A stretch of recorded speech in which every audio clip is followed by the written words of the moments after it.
All right, so here we are with the mic on. Now, this is just a basic setting. I didn't do anything with the built-in EQs. I didn't do anything with the noise cancellation. However, there is something I noticed with this little mic, that there is a thing called environment. Now that allows you to set it for indoors or outdoors. Now I'm going to stop talking here for a second.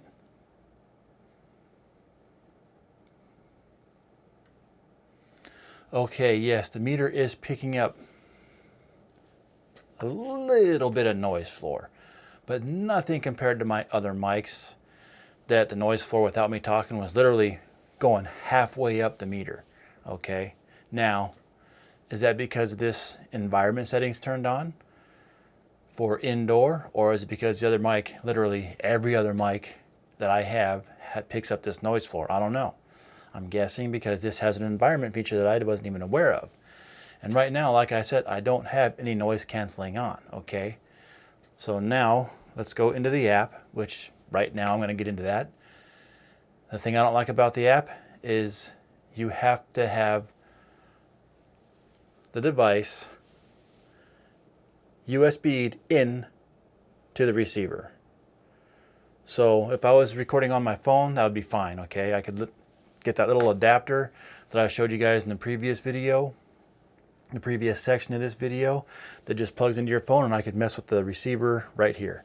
But because it's on my camera, I have to actually have it hardwired into my phone to access the app. It's not wireless or Bluetooth. If it is, I haven't figured out how to get it to work, because when I try to turn on the receiver without it being plugged into the phone, it says not connected. Anyway, let's go into the app, into the settings, and where is it? Receiver on, auto off, transmitter group record, there we go.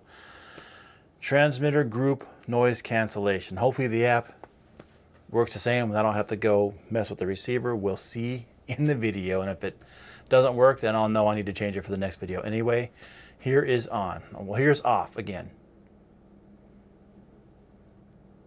Yep, and there's a plane going on outside. Fan, my computer, everything in this room is on right now. And I don't know if you can hear it, but I can see it moving on the meter up there. Okay, now we're going to turn it on. And it's on basic.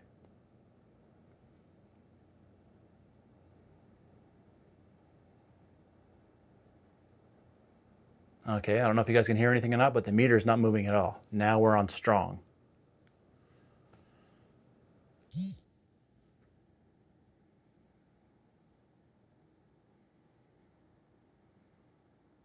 Interesting. Now we're going to turn it off again.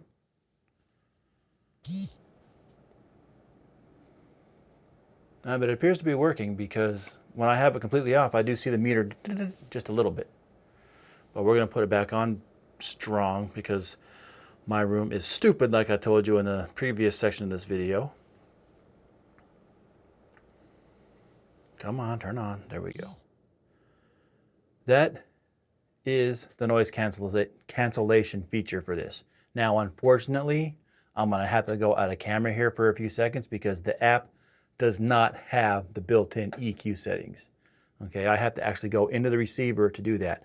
Oh, and by the way, if you get this mic and you watch YouTube videos on how to access the actual transmitter menu, it is not swipe right like most of them say. I sat there for 15 minutes swiping right, nothing, thinking I was going to have to return this because the menu is not functioning. But what you got to do is tap on the little speaker icon, just tap on it, and that will open the receiver menu, or the transmitter menu. Do not swipe right for 15 minutes like me. Just tap the speaker and it opens. It is not swipe. Anyway, like I said, I'm going off camera so I can get into the menu. Sorry if my arm's in the way. Now let's make sure we're on the transmitter. All right, now, right now, this is the flat. This isn't the rich or the cut or anything like that. I mean, in the transmitter itself, there is or in the receiver itself, there is a high cut, low cut thing you can mess with. That's not what this is. This is actually like a built-in EQ, sort of, I guess. So this is flat. Nothing's going on with it.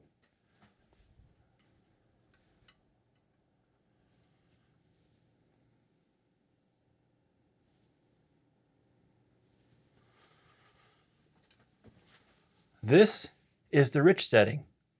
Obviously, I can't hear anything because I don't have any monitors. I might need to get some for this kind of stuff, but we'll see how it sounds when I start editing. And again, this is the rich EQ setting.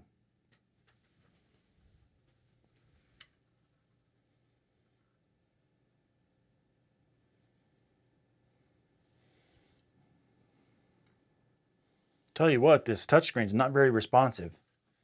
I had to tap it like 5 times. By the way, this is the bright setting.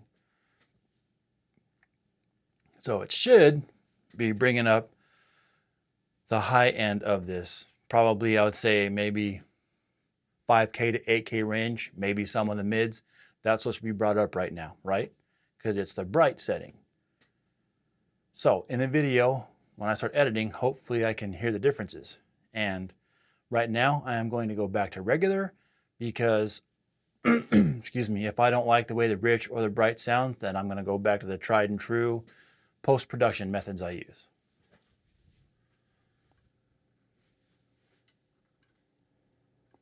All right, now we're back on regular, okay? Now, aside from the touchscreen being kind of not responsive sometimes, so far, minus hearing what it sounds like, I'm happy with it. Oh, let me go back to the main meter screen. Get out of the menu, there we go. I like that I'm not gonna have to fight with the noise floor like in my other mics. It's such a pain. It's a fine tuning to get the gate to where you're cutting out all the background crap, but you're not cutting off your voice to the point where it sounds like you're actually cutting off your voice. And at the same time, trying to get rid of that background noise while you're talking on the mic. It's a pain in the butt, man. Which is kind of why I got this when I saw the features that it had, because I spent a lot of time just EQing, gating, compressing to try to get the crap out of it. And from what I'm seeing right now, again, I'm not going to talk. Yeah, there is literally no signal going to this mic when I'm not talking. Again, like I said before, my other mics, the signal was jumping between 1/3 and 1/2 from whatever noise was going on in here. And that was with fans turned off, with computers turned off. Right now, everything is on. My computer's on. The phone's right next to my computer. My ceiling fan's on. The AC's going right now. There's yard workers outside. And, yeah, nothing on the meter. I mean, if this sounds good, or even if I have to just do little minor tweaks in the post-production, this will be my mic from here on out. But like I said, I can't hear what it sounds like right now, so we'll see when I get into the editing video part. Anyway, that's it for this cool mic. Now let's get to the state of the channel and the future of the channel, okay? So, this is unscripted, so forgive me for stumbling my words. But like you guys know, this is not a sponsored channel. I have no sponsorships. I do not gain income from this YouTube channel. You guys know I have 184 subscribers. I have nowhere near enough subscribers to monetize, nor do I have nowhere near enough hours watched to monetize. And that's fine. This is a hobby for me. I'm not trying to get rich off of YouTube. I'm just letting you guys know, because this ties into the state of the channel and the future of my channel. The fact that I don't have any sponsorships, I need to come up with stuff to do for the channel that's not going to cost me to come out of pocket. So right now, if I want to review a $7,000 Aristides guitar, I've got to buy a $7,000 Aristides guitar. If I want to review a $3,000 Kiesel, I need to buy a $3,000 Kiesel. If I want to review my $699 console that I just bought, I have to buy that $699 console that I just bought. So, what I built this channel off of at the time when I had a lot of stuff to review, you know, reviews, demos, unboxings, that's going to be sparse because, like I said, I have to buy the stuff, okay? So that's why I made the Riff Lab. Now, the Riff Lab is going to be the bread and butter of this channel going forward.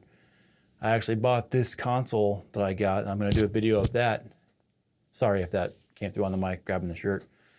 I bought this console for the Riff Lab to make mixing and mastering and all that stuff an easier workflow. I'm not mouse clicking everything. I'm actually physically moving the stuff. Okay, so that is going to be the staple of this channel. All right, but it's seasonal. So it's not going to be every week. It's not going to be every time. Right now, we're in a lull between season 1 and season 2. I'm working out what I'm going to do for season 2. So I'm going to try a new thing for next season. There's this built-in thing in, what is it?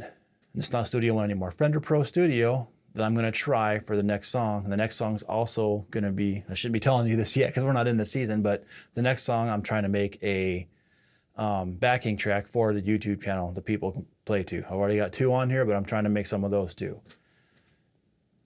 So the Riff Lab, even though it's like the staple for the channel, it's not an all the time thing. It's seasonal.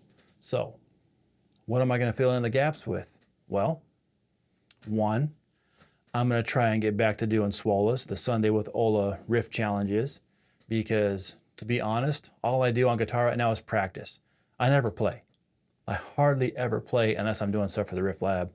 It's always practice. Well, that's not helping me. Sure, it might be ironing out some techniques, but if I don't actually use it to play, what good is it, right? So I'm going to start using the Swola challenges again to increase my creativity. Okay, so that's one thing I'm going to do. Another thing, and this isn't going to be immediate because I still got to learn, but once I get proficient on my drums over here, I'm going to start doing drum videos, okay? Just playing things, just doing whatever I can, maybe cover songs here and there. The drum beats that I record, that I made in the plugin for like practice that you guys see on my channel, I might challenge myself to actually try to play those on the drums, you know, and not just keyboard warrior behind the computer for the drums. I might actually try to play it on the drums. That's another thing I'm going to do. Okay, also, hopefully sometime in this next coming year, this studio is going to be moved out into the garage where there's a lot more space. It's 750 square feet. I just got to build it up. So I'm going to need stuff in the background. There's going to be a lot of empty space, right? I need stuff to fill up the background here and there so the videos look professional, not boring, not bland, you know, so it actually catches your attention, you know, even though it might be blurry because of the camera settings, you'll still see something on a blank wall. So I'm going to be building stuff. Like I just subscribed to Fan Home. I got a Lich King model that I'm building, and then a Millennium Falcon's coming in soon. And they're not little glue together things. You get like one piece at a time to build it.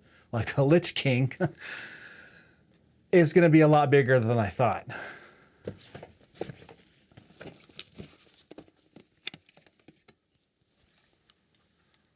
This is the head, okay? And this is one of the shoulder plate pieces. So this thing's going to be pretty big. It's probably going to be like 2.5, 3 feet tall. I thought I was getting little models, but no, this stuff's going to be a lot bigger than I thought. But aside from that, I'll be doing videos of myself building those things because they're going to be in the background, right? They're going to be in my studio with me to fill out the background areas. So that's something else I'm going to be doing, all right?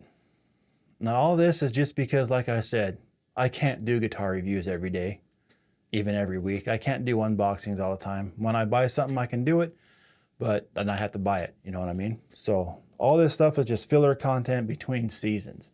Once the seasons once the seasons get back up and going again, then all the filler stuff will go away for a little while until the next lull between seasons. But I've just got to have stuff to put on my channel so it doesn't go away. My subscriber base continues to grow a little bit, and I want it to keep growing. To do that, I have to produce content. So another idea I have is taking video games I play, and because I went to school for audio production. Maybe do something like create sound effects and my own stuff, you know, have the game I'm playing go on screen, but having my sound effects to it, you know, that's another idea I have. That's going to be hard because, yeah, it's just sound design is a pain in the butt, as I remember in college. But that's another idea I have. That one, again, will be not immediate because I got to work out the bugs for that, okay?